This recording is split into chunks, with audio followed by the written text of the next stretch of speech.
This is the generation of God's wrath, the generation that awaits the rapture.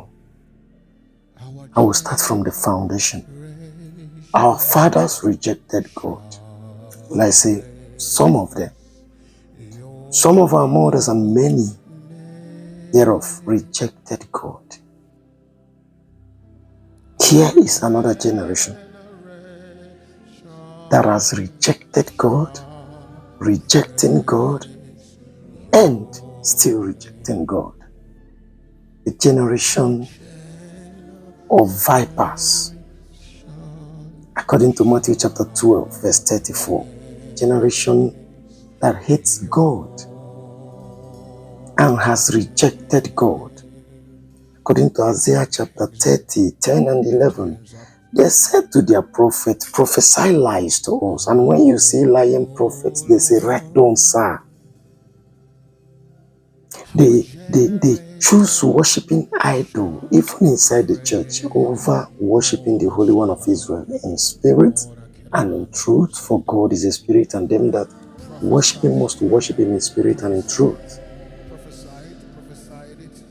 They say, cause the Holy One of Israel to depart from us, lie to us, commit sin, do all manner of abomination, give us handkerchief, apron, rubber band, whatsoever, sand, frame, broom, everything. Let us give glory to them and cause God to depart from us. Isaiah 30, 10, 11. A generation likened unto a generation of sheep without a shepherd. According to Matthew 9, 36. A generation likened unto the generation of all we like sheep have gone astray.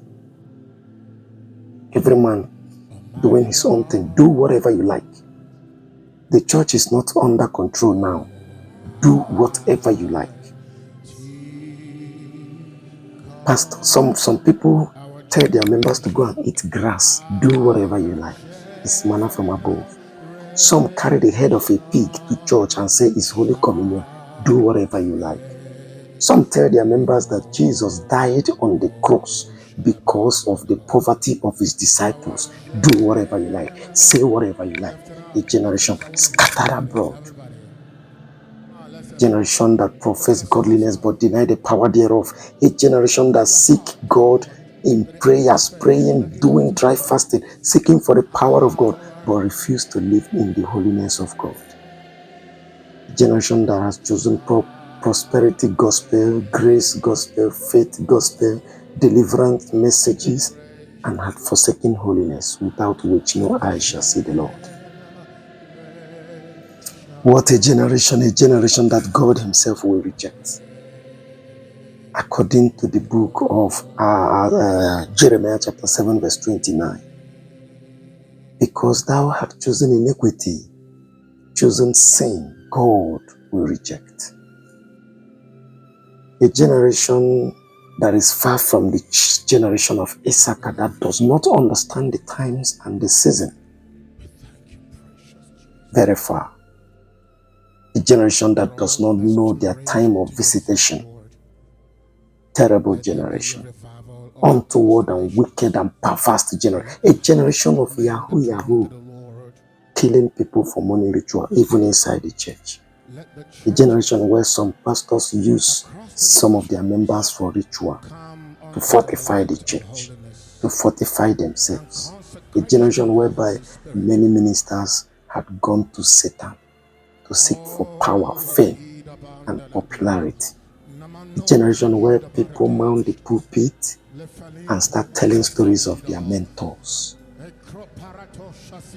A generation of comedians on the pulpit. A generation of inspirational and motivational speakers everywhere. The same generation awaits the rapture. I am praying that our generation will turn back to God, trace our ways back to God,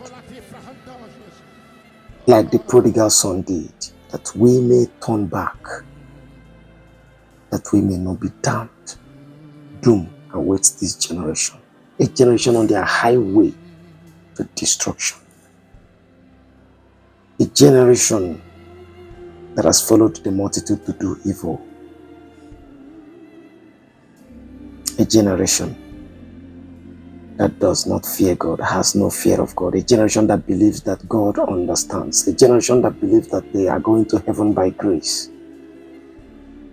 A generation that believes that whatever their pastor say is the final and not what the Bible says. A generation that will fight to defend their church and their pastor, but will never fight to defend the gospel of truth, the Bible, the God of heaven, even though God don't want you to fight for him. My generation, your generation, our generation, here we are. A generation of gay, lesbianism, a generation of transgender, a generation of Jezebelic appearance. May God save us and may God help us. Amen.